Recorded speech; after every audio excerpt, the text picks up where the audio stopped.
pagi semuanya. Bagaimana kabar kalian maupun keluarga kalian maupun lingkungan di sekitar kalian?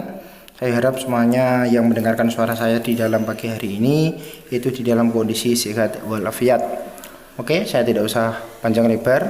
Di dalam pertemuan kali ini kita akan membahas tentang kedatangan ataupun bangsa-bangsa ataupun negara-negara mana saja yang pernah datang ke Nusantara ataupun Indonesia. Mungkin kalian sudah pernah mengetahui ataupun mendengar bahwa negara-negara mana saja yang pernah berkunjung ke daerah Nusantara.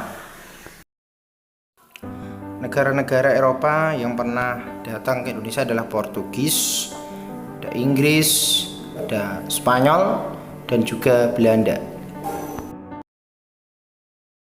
Negara pertama yang akan kita bahas adalah negara Portugis.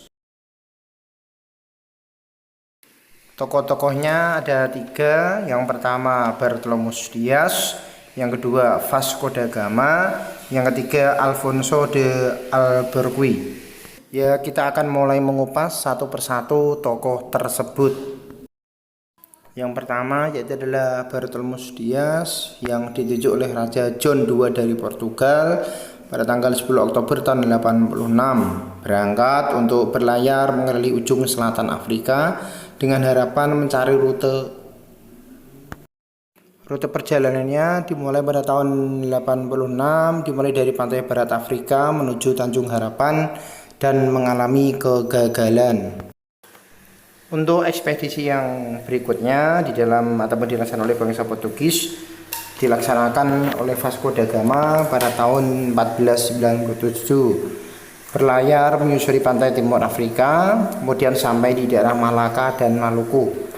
Dan pada saat itu di wilayah Asia Tenggara terdapat pusat perdagangan yang sangat ramai, yaitu adalah Malaka. Sedangkan rempah-rempah yaitu adalah di daerah Maluku. Ekspedisi selanjutnya dipimpin oleh Alfonso de Albuquerque pada tahun 1511 dan berhasil menaklukkan daerah Malaka. Dan awal daripada penaklukan Malaka ini yang menjadi titik awal mereka menuju ke daerah Maluku dan kemudian diterima dengan baik oleh Raja Ternate. Kemudian para armada-armada Portugis juga diperbolehkan untuk berdagang dan membangun benteng di daerah Maluku. Negara yang berikutnya yang melaksanakan misi penjelajahan samudra itu adalah bangsa Spanyol. Tokoh-tokoh di dalam penjelajahan bangsa Spanyol itu ada 3. Yang pertama adalah Christopher Columbus, kemudian Ferdinand Magellan, dan Juan Sebastian Elcano. Yang pertama adalah Christopher Columbus. Misi penjelajahan bangsa Spanyol itu dimulai oleh tokoh yang bernama Christopher Columbus pada tahun 1492. Columbus berjalan ke arah barat dan menemukan sebuah pulau yang bernama San Salvador.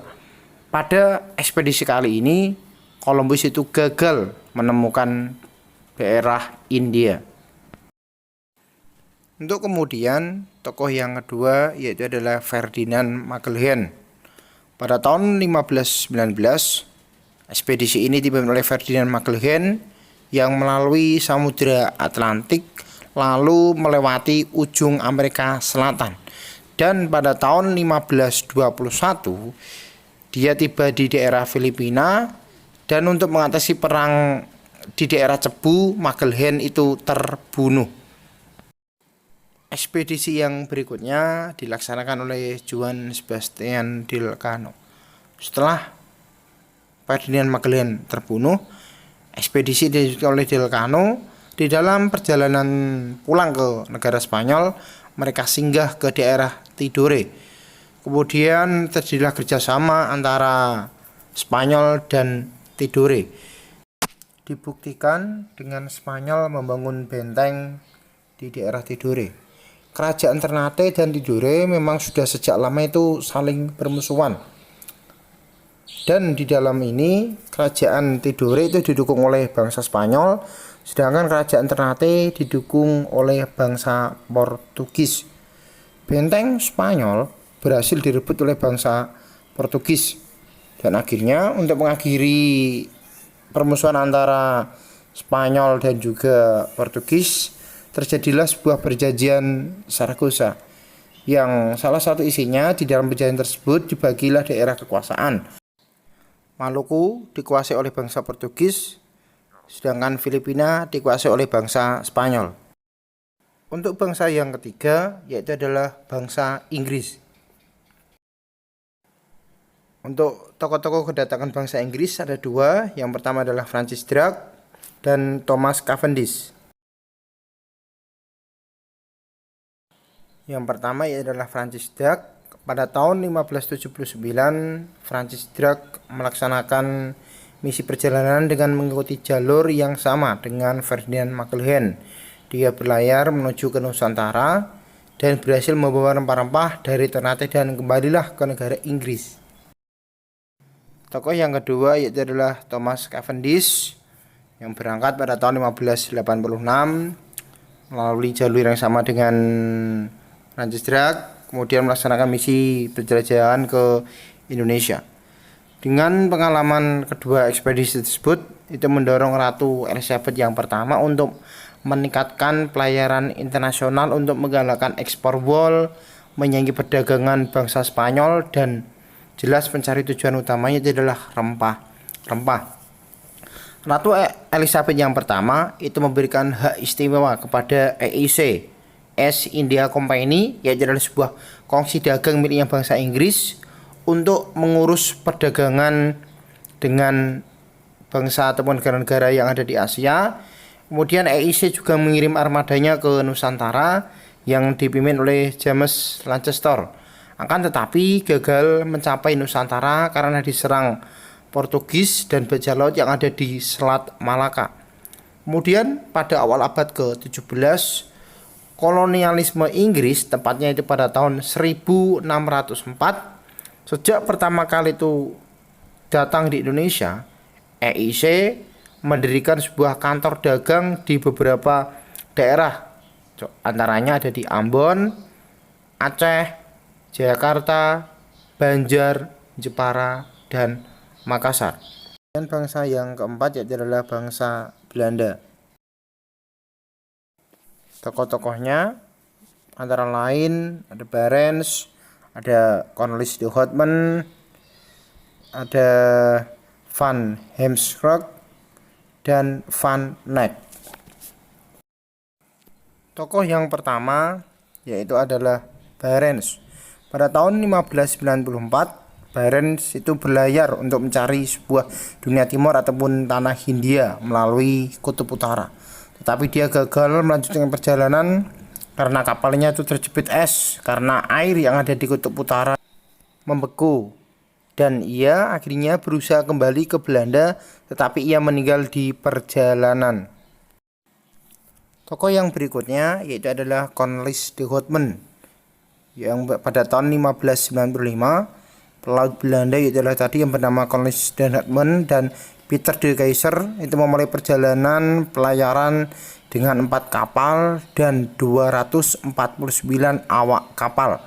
Mereka mengambil jalur laut yang sudah biasa dilalui oleh bangsa Portugis dan akhirnya pada tahun 1596 mereka berhasil mendarat di daerah Banten.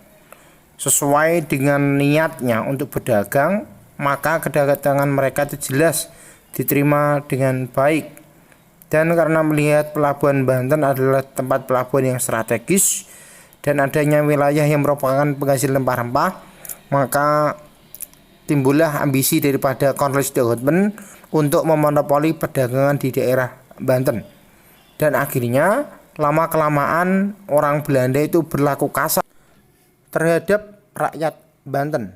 Hal ini jelas tidak bisa diterima oleh rakyat Banten dan akhirnya mereka mengusir orang Belanda tersebut dan akhirnya mereka kembalilah ke negeri Belanda. Tokoh yang berikutnya yaitu adalah Van Heemskerck.